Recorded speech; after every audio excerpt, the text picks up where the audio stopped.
আমাদের তো বাদুর ভাই অনেক খায়, কিন্তু আমার মনে হয় না যে বাদুড়ি এই সমস্যাটা হয়েছে। এখন এখন কেউ আমার বাড়িতে আসলো কি না। রাতে বাদুরের মাংস খাওয়া খাই করতেলাম, বেয়ানে উঠে আমরা আবার চলতে পারতেছি না, কিছু হয়নি। সকালবেলায় খুব ভোরে ভোরে ওদের বাড়ি ওই কান্নাকাটি আওয়াজ শুনি আমি ওখানে যাই, দেখি ওরা ঘরের থেকে একজন বেরোছে আর গাল থেকে গ্যাজলা নালা বেরোছে।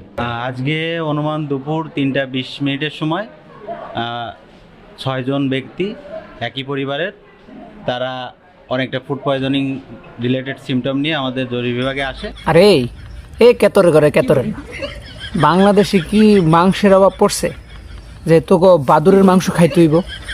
কেতরে করে কেতরেরা আজকে 5 বছর হইল খেজুর রস খাই না, এই নিপা ভাইরাসের ভয়ে, যে বাদুরের লালা নিপা ভাইরাস থাকে, এই নিপা ভাইরাস থাকে এই কারণে যে খেজুর রস খায়।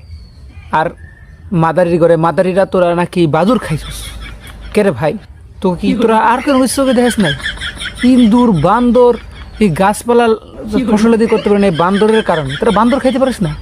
তোরা কুত্তা বিলাইটি চোখে দেখাস না, তোরা বাদুর খাইতে গেছস। আর তো বলে আর কি করমু রে ভাই?